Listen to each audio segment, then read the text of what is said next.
ಎಲ್ಲರಿಗೂ ನಮಸ್ಕಾರ. ಕಳೆದ ವಿಷಯ ಆಯುರ್ವೇದದ ಬಗ್ಗೆ ನಾವು ತಿಳ್ಕೊಳ್ತಾ ಇದ್ವು.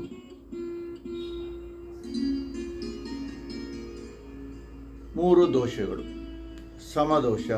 ಆಯುರ್ವೇದ ಹೇಳೋ ಪ್ರಕಾರ ಯಾರಪ್ಪ ಆರೋಗ್ಯವಂತ ವ್ಯಕ್ತಿ ಅಂತಂದರೆ ಈ ತ್ರಿದೋಷಗಳು ಬ್ಯಾಲೆನ್ಸ್ನಲ್ಲಿರಬೇಕು, ಸಮನಾಗಿರಬೇಕು, ಅವನಿಗೆ ಆರೋಗ್ಯವಂತ ವ್ಯಕ್ತಿ ಅಂತ ನಾವು ಹೇಳ್ತೇವೆ. ವಾತದ ಬಗ್ಗೆ ತಿಳ್ಕೊಂಡ್ವು, ಪಿತ್ತದ ಬಗ್ಗೆ ತಿಳ್ಕೊಂಡ್ವು, ಅದರ ಪರಿಣಾಮಗಳನ್ನು ತಿಳ್ಕೊಂಡ್ವು, ಯಾವ ರೀತಿ ರೋಗಗಳು ಬರುತ್ತೆ ಅಂತ ತಿಳ್ಕೊಂಡ್ವು. ನಾವು ಈಗ ಕಫದ ಬಗ್ಗೆ, ವಾತ ಪಿತ್ತ ಕಫ ಅಂತ ಏನು ಕರಿತೇವೆ. ಕಫ ಏನು? ಕಫ ಅಂತಂದರೆ ನೀರು. ನೀರು ನಮಗೆ ಎಷ್ಟು ಬೇಕು? ಪ್ರಕೃತಿಯಲ್ಲಿ ನೋಡಿದಾಗ ನೀರು ಹೆಚ್ಚಾದರೂ ಕಷ್ಟ, ಕಡಿಮೆ ಆದರೂ ಕಷ್ಟ. ಕರೆಕ್ಟಾಗಿದ್ದರೆ ನಮಗೆ ಒಂಥರ ಖುಷಿ ಅನಿಸುತ್ತೆ. ಅದರಿಂದ ನಮ್ಮ ಈ ಒಂದು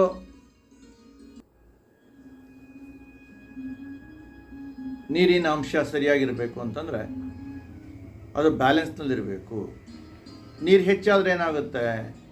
ಸುನಾಮಿ ಥರ ನೀರು ಬರುತ್ತೆ, ಎಲ್ಲ ಫ್ಲಡ್ ಥರ ಬಂದುಬಿಟ್ಟು ಎಲ್ಲ ನೋಡ್ತೇವೆ ನಾವು ಟಿ ವಿಗಳಲ್ಲಿ, ವಾಟ್ಸಪ್ಗಳಲ್ಲಿ. ಎಷ್ಟು ಕಾರುಗಳು ತೇಳ್ಕೊಂಡು ಹೋಗೋದು, ಮನೆಗಳು ಬಿದ್ದೋಗ್ತಕ್ಕಂಥದ್ದು, ಎಲ್ಲ ಮರ ಗಿಡಗಳು ಎಲ್ಲ ತೇಳ್ಕೊಂಡು ಹೋಗ್ತಕ್ಕಂಥದ್ದು, ಪ್ರಾಣಿ ಪಕ್ಷಿಗಳ ಹಾಹಾಕಾರ, ಇದೆಲ್ಲ ಒಂದು ಪ್ರಕೃತಿಯ ವಿಕೋಪದಿಂದ ಆಗ್ತಕ್ಕಂಥದ್ದು. ನೀರು ಹೆಚ್ಚಾದಾಗ, ಅದೇ ನೀರು ಕಡಿಮೆ ಆದಾಗ, ನೀರೇ ಇಲ್ಲ ಅಂದ್ರೆ ಏನು ಮಾಡ್ತೇವೆ ನಾವು? ಭೂಮಿಯೆಲ್ಲ ಬರಡಾಗೋಗುತ್ತೆ, ಭೂಮಿಯೆಲ್ಲ ಬರಗಾಲ ಬಂದ್ಬಿಡುತ್ತೆ, ಡ್ರಾಟ್ ಅಂತ ಹೇಳ್ತೇವೆ ಅಲ್ವಾ.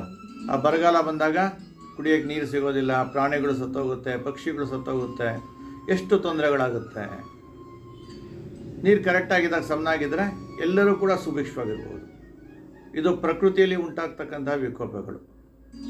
ನಮ್ಮ ಶರೀರದಲ್ಲಿ ಯಾವ ರೀತಿ ಪರಿಣಾಮ ಬೀರುತ್ತೆ ನಮಗಿದು? ನೀರು ಹೆಚ್ಚಾದಾಗ ಕಫದೋಷಗಳು ಜಾಸ್ತಿ ಆಗ್ತಾ ಬರುತ್ತೆ. ಕಫದಿಂದ ನಮಗೆ ನೀರು ಜಾಸ್ತಿ ಆದಾಗ ಕೋಲ್ಡ್ ಆಗ್ತಾ ಇರುತ್ತೆ, ರನ್ನಿಂಗ್ ನೋಸ್ ಆಗ್ತಾ ಇರುತ್ತೆ, ಕೆಮ್ಮಿದಾಗ ಕಫ ಬರ್ತಾ ಇರುತ್ತೆ, ಮ್ಯೂಕಸ್ ಕಂಟೆಂಟ್ ಜಾಸ್ತಿ ಆಗ್ತಾ ಹೋಗುತ್ತೆ. ಇದು ಅತಿ ವಿಕೋಪದಿಂದ ಉಂಟಾಗ್ತಕ್ಕಂತಹ ಒಂದು ಪರಿಣಾಮ ನಮ್ಮ ಶರೀರದಲ್ಲಿ ಉಂಟಾಗ್ತಕ್ಕಂಥದ್ದು. ಅದೇ ನೀರಿನ ಅಂಶ ಕಡಿಮೆ ಆದಾಗ ಏನಾಗುತ್ತೆ? ಚರ್ಮದ ವ್ಯಾಧಿಗಳು, ಕಾಲೆಲ್ಲ ಹೊಡಿತಕ್ಕಂಥದ್ದು, ಡ್ರೈ ಸ್ಕಿನ್ ಅಂತ ಹೇಳ್ತೇವೆ. ಆ ಡ್ರೈ ಸ್ಕಿನ್ಗೆ ಏನೋ ಲೋಷನ್ ಎಲ್ಲ ಯೂಸ್ ಮಾಡ್ತೇವೆ. ಆ ಲೋಷನಿಂದ ಬರ್ತಕ್ಕಂಥ ಸೈಡ್ ಎಫೆಕ್ಟ್ ನಾವು ತಿಳ್ಕೊಳಕ್ಕೆ ಹೋಗೋದಿಲ್ಲ. ಯಾಕೆ ನನಗೆ ಡ್ರೈ ಸ್ಕಿನ್ ಬಂತು ಅಂತ ಯೋಚನೆ ಮಾಡೋದಿಲ್ಲ, ಯಾಕೆ ನನಗೆ ಕಾಲು ಹೊಡಿತಾ ಇದೆ ಅಂತ ಯೋಚನೆ ಮಾಡೋಕ್ಕೆ ಹೋಗೋದಿಲ್ಲ. ಯಾರಿಗೆ ಚರ್ಮದ ವ್ಯಾಧಿಗಳು ಬರುತ್ತೆ, ಸ್ಕಿನ್ ಡಿಸೀಸ್ ಅಂತ ಕರಿತೇವೆ, ಎಲ್ಲ ಸ್ಕಿನ್ ಡಿಸೀಸ್ ಬರ್ತಕ್ಕಂಥದ್ದು ನೀರಿನ ಅಂಶ ಕಡಿಮೆ ಆದಾಗ. ಹೇಗೆ ಭೂಮಿ ತಾಯಿ, ಭೂಮಾತ, ಭೂಮಿ ಬರಗಾಲ ಬರುತ್ತೆ, ಭೂಮಿಯೆಲ್ಲ ಬಿರುಕು ಬಿಟ್ಬಿಡುತ್ತೆ.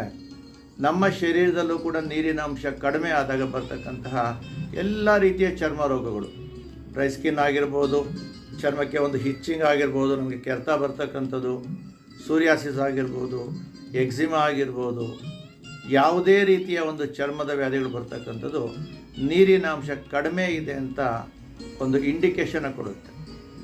ನಾವು ಇದನ್ನು ತಿಳ್ಕೊಳ್ಳೋದಲ್ಲೇ ಡಾಕ್ಟರ್ ಹತ್ರ ಹೋಗಿ ಅದಕ್ಕೆ ಆಂಟಿಬಯೋಟಿಕ್ಸ್ ತೆಗೆದುಕೊಂಡು ಅದಕ್ಕೆ ಏನೇನೋ ಮಾಡೋಕ್ಕೆ ಹೋಗ್ತೇವೆ. ಹಾಗೆ ದಯವಿಟ್ಟು ಚೆನ್ನಾಗಿ ತಿಳ್ಕೊಳ್ಳಿ. ಯಾರಿಗೆ ನೀರಿನ ಅಂಶ ಕಡಿಮೆ ಇದೆ, ಚರ್ಮದ ವ್ಯಾಧಿ ಬರುತ್ತೆ. ಅದಕ್ಕೆ ಚರ್ಮದ ವ್ಯಾಧಿ ಇರ್ತಕ್ಕಂಥವರು ನೀರನ್ನು ಸ್ವಲ್ಪ ಕುಡಿತಕ್ಕಂಥದ್ದು. ಹಾಗೆ ಈ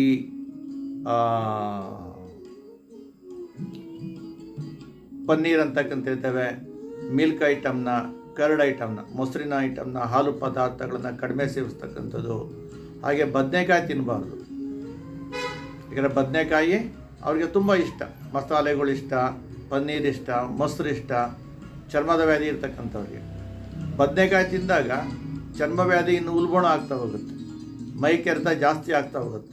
ಯಾರಿಗೆ ಹಿಚ್ಚಿಂಗ್ ಆಗ್ತಾ ಇರುತ್ತೆ, ಕೆರೆತ ಇರುತ್ತೆ ಮೈಯೆಲ್ಲನೂ, ಅವ್ರು ಫಸ್ಟು ಬದನೆಕಾಯಿ ಸ್ಟಾಪ್ ಮಾಡಬೇಕು. ಕೆಲವು ಏನು ಮಾಡ್ತಾರೆ, ಈ ಕಡೆ ಬದನೆಕಾಯಿ ತಿಂತಾ ಇರ್ತಾರೆ, ಡಾಕ್ಟರ್ ಹತ್ರ ಹೋಗಿ ಮೆಡಿಸಿನ್ ತೊಗೊಳ್ತಾ ಇದ್ದಾರೆ. ಅದಕ್ಕೆ ಒಂದು ಸಿಂಪಲ್ ಎಕ್ಸಾಂಪಲ್ ಅಂದರೆ, ನೀವು ಪಥ್ಯ, ಅದಕ್ಕೆ ಆಯುರ್ವೇದ ಹೇಳೋದು ಪಥ್ಯ ಅಂತ ಹೇಳುತ್ತೆ. ನೀವು ಪಥ್ಯ ಮಾಡಿದಾಗ ಯಾವುದೇ ಮೆಡಿಸಿನ್ ನಿಮಗೆ ಬೇಕಾಗಿಲ್ಲ. ಪಥ್ಯ ಮಾಡಲಿಲ್ಲ, ಯಾವ ಮೆಡಿಸಿನ್ನು ವರ್ಕೌಟ್ ಆಗೋದಿಲ್ಲ. ಅದಕ್ಕೆ ಪಥ್ಯ ಮತ್ತು ಅಪಥ್ಯದ ಬಗ್ಗೆ ನಾವು ಸರಿಯಾಗಿ ತಿಳ್ಕೊಬೇಕು. ಅಪಥ್ಯದ ಬಗ್ಗೆ ತಿಳ್ಕೊಳ್ಳಿಲ್ಲ ಅಂತಂದರೆ ನಮ್ಮ ಜೀವನ ಪೂರ್ತಿ ನಮ್ಮ ಕಾಯಿಲೆ ವಾಸಿ ಆಗೋದಿಲ್ಲ. ಅದಕ್ಕೆ ಹೇಳ್ತಾ ಇರ್ತೇವೆ, if you control the tongue control everything in the life ಅಂತ ಹೇಳ್ತೇವೆ. ನಾಲಿಗೆಯ ನಿಯಂತ್ರಣ, ಇಂದ್ರಿಯಗಳ ನಿಯಂತ್ರಣ. ನಾಲಿಗೆಯನ್ನು ಯಾರು ಕಂಟ್ರೋಲ್ ಮಾಡಿರ್ತಾರೆ ಅವನ ಜೀವನದಲ್ಲಿ ಏನು ಬೇಕಾದ್ರೂ ಸಾಧಿಸ್ಬೋದು ಅಂತ. ಈ 3 ಇಂಚು ನಾಲಿಗೆ 6 ಅಡಿ ಮನುಷ್ಯನನ್ನು ಸಾಯಿಸುತ್ತಂತೆ. ಅದರಿಂದ ನಾಲಿಗೆ ಮೇಲೆ ನಿಯಂತ್ರಣ ಇರಲಿ. ಯಾರಿಗೆ ಕಫದ ತೊಂದರೆಗಳಿದೆ ಅವರು ಅನುಸರಣೆ ಮಾಡ್ತಕ್ಕಂಥದ್ದು. ಅಜ್ವೈನ್ ಅಂತ ಹೇಳ್ತಾರೆ. ಯಾರಿಗೆ ಕಫದ ತೊಂದರೆ ಇದೆ ಅವರು ಅಜ್ವೈನ ಜಾಸ್ತಿ ಯೂಸ್ ಮಾಡ್ತಕ್ಕಂಥದ್ದು. ಜೇನುತುಪ್ಪವನ್ನು ಉಪಯೋಗಿಸ್ತಕ್ಕಂಥದ್ದು. ಚ್ಯವನಪ್ರಾಶ್ ಅಂತ ಬರುತ್ತೆ, ಚ್ಯವನಪ್ರಾಶ್ ಉಪಯೋಗಿಸ್ತಕ್ಕಂಥದ್ದು. ಈ ಹಾಲು ಮತ್ತು ತುಪ್ಪದ ಒಂದು ಐಟಮ್ನ ಕಡಿಮೆ ಮಾಡ್ತಕ್ಕಂಥದ್ದು. ಅಷ್ಟಚೂರ್ಣ ಅಂತ ಬರುತ್ತೆ. ಆ ಅಷ್ಟಚೂರ್ಣವನ್ನು ಎಲ್ಲರೂ ಅಷ್ಟೇ, ವಾತ ಪಿತ್ತ ಕಫದೋಷ 3 ಜನರು ಕೂಡ ಬೇಕಾದರೆ ಊಟದ ಮೊದಲನೇ ತುತ್ತು ಅದನ್ನು ಅನ್ನದಲ್ಲಿ ಕಲಿಸ್ಕೊಂಡು ತಿಂದು ಆಮೇಲೆ ಊಟವನ್ನು ಮಾಡ್ತಕ್ಕಂಥದ್ದು. ಇದರ ಕೋಲ್ಡ್ ಪದಾರ್ಥಗಳನ್ನ ಅವಾಯ್ಡ್ ಮಾಡಿದಾಗ ನಮ್ಗೆ ಆಟೋಮೆಟಿಕ್ಲಿ ಕಫದೋಷಗಳು ಕಡಿಮೆ ಆಗ್ತಾ ಬರುತ್ತೆ. ಅದಕ್ಕೆ ಕಫವನ್ನು ಕಡಿಮೆ ಮಾಡಲಿಕ್ಕೆ ನಮಗೆ ಕೆಲವೊಂದು ಮುದ್ರೆಗಳು ಬರುತ್ತೆ. ಆಹಾರದಲ್ಲಿ ಈ ಥರ ಐಟಮ್ನ ನಾವು ಏನೋ ಹೇಳಿದ್ನಲ್ಲ, ಈಗ ಅಜ್ವೈನ್ ಅಂದ್ಬಿಟ್ಟು ಅಜ್ವೈನ ಹೆಚ್ಚು ಉಪಯೋಗಿಸ್ತಕ್ಕಂಥದ್ದು. ಇಲ್ಲ ದೊಡ್ಡ ಪತ್ರೆ ಅಂತ ಹೇಳ್ತಾರೆ. ಆ ದೊಡ್ಡ ಪತ್ರೆ ತೆಗೆದುಕೊಂಡು ಅದರಲ್ಲಿ ಜೇನುತುಪ್ಪ ಹಾಕ್ಕೊಂಡು ಬೇಕಾದ್ರೆ ಪೆಪ್ಪರು ಲವಂಗ ಹಾಕ್ಕೊಂಡು ಇಳ್ಳೆದೇನನ್ನು ಸೇರಿಸಿ ನಾವು ತಿಂತಕ್ಕಂಥದ್ದು. ಇದು ಕೂಡ ನಮಗೆ ಕಫದೋಷವನ್ನು ನಿವಾರಣೆ ಮಾಡುತ್ತೆ. ಇಲ್ಲಾಂದರೆ ಒಂದು ಬಟ್ಲಿನಲ್ಲಿ ಕೊಬ್ಬರಿ ಎಣ್ಣೆ ತೆಗೆದುಕೊಂಡು ಕೊಬ್ಬರಿ ಎಣ್ಣೆನ ಬಿಸಿ ಮಾಡಿ ಆ ಮಂಗಳಾರತಿ ಕರ್ಪೂರವನ್ನು ಅದರಲ್ಲಿ ಪುಡಿ ಮಾಡಿ ಹಾಕ್ಬಿಟ್ಟು ಎಲ್ಲ ಕರಗೋದ್ಮೇಲೆ ಅದನ್ನು ಕಫದೋಷ ಇರೋರು ರಾತ್ರಿ ಮಲಗಬೇಕಾದ್ರೆ ಚೆನ್ನಾಗಿ ನಮ್ಮ ಲಂಗ್ಸ್, ನಮ್ಮ ಎದೆಯ ಭಾಗಕ್ಕೆ ಪಕ್ಕಕ್ಕೆಲ್ಲ ಚೆನ್ನಾಗಿ ರಬ್ ಮಾಡ್ತಕ್ಕಂಥದ್ದು.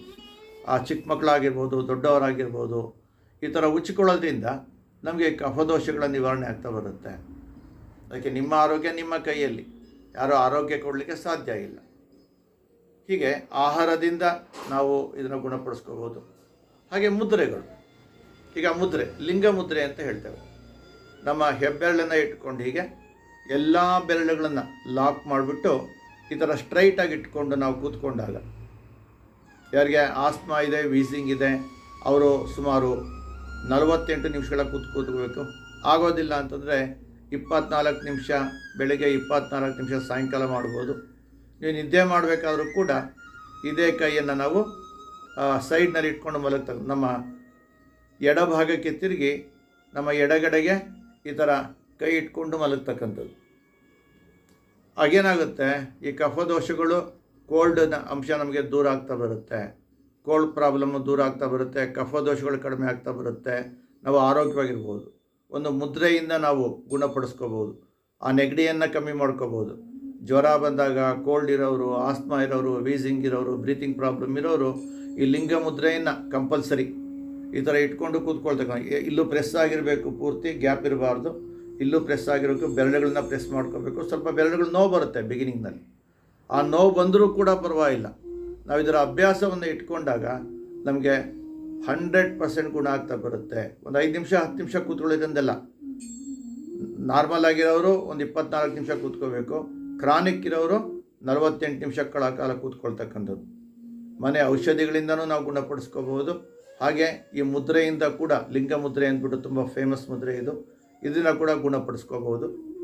ಆಮೇಲೆ ಊಟದ ಸಮಯವನ್ನು 5 ಗಂಟೆ ಒಳಗಡೆ ಊಟ ಮಾಡೋದು ಬಹಳ ಒಳ್ಳೆಯದು. ಆಗ ಈ ಕಫದ ಸಮಸ್ಯೆಗಳು, ಆಸ್ಮಾ, ವೀಸಿಂಗ್ ಪ್ರಾಬ್ಲಮ್ ಕಡಿಮೆ ಆಗುತ್ತೆ.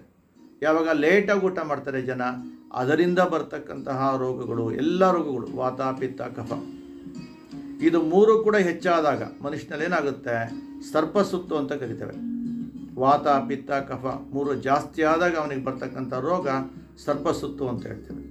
ಜನ ಏನು ಮಾಡ್ತಾರೆ, ಸರ್ಪಸುತ್ತು ಬಂದಾಗ ಘಾಟಿ ಸುಬ್ರಹ್ಮಣ್ಯ, ಕುಕ್ಕೆ ಸುಬ್ರಹ್ಮಣ್ಯ, ನಾಗರ ಪೂಜೆ, ಆ ಪೂಜೆ, ಈ ಪೂಜೆ ಮಾಡ್ಕೊಂಡು ಹೋಗ್ತಾರೆ.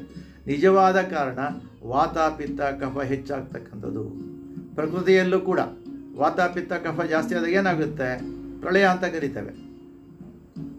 ಇದು ಯಾವಾಗಪ್ಪ, ಇದು ಸರ್ಪಸುತ್ತು, ಹರ್ಪಿಸ್ ಅಂತ ಏನು ಕರಿತೇವೆ. ಇದು ಬರ್ತಕ್ಕಂಥದ್ದು ತುಂಬ ಒತ್ತಡ, ತುಂಬ ಸ್ಟ್ರೆಸ್ ಜಾಸ್ತಿ ಇರ್ತಕ್ಕಂಥವ್ರಿಗೆ, ತುಂಬ ಟೆನ್ಷನ್ ಜಾಸ್ತಿ ಇರ್ತಕ್ಕಂಥವ್ರಿಗೆ. ಇದು ಸಮ್ಮರ್ ಸೀಸನಲ್ಲಿ ಬರ್ತಕ್ಕಂಥದ್ದು. ಅದರಿಂದ ನಾವು ಸ್ವಲ್ಪ ಹುಷಾರಾಗಿರಬೇಕು. ಅದೊಂದು ರೀತಿ ತುಂಬ ಮೈಯೆಲ್ಲ ಉರಿ ಆಗ್ತಾ ಇರುತ್ತೆ, ಬೆಂಕಿ ಥರ ಉರಿತಾ ಇರುತ್ತೆ. ತಾವು ಅದನ್ನು ಕಾಪಾಡ್ಕೋಬೇಕು.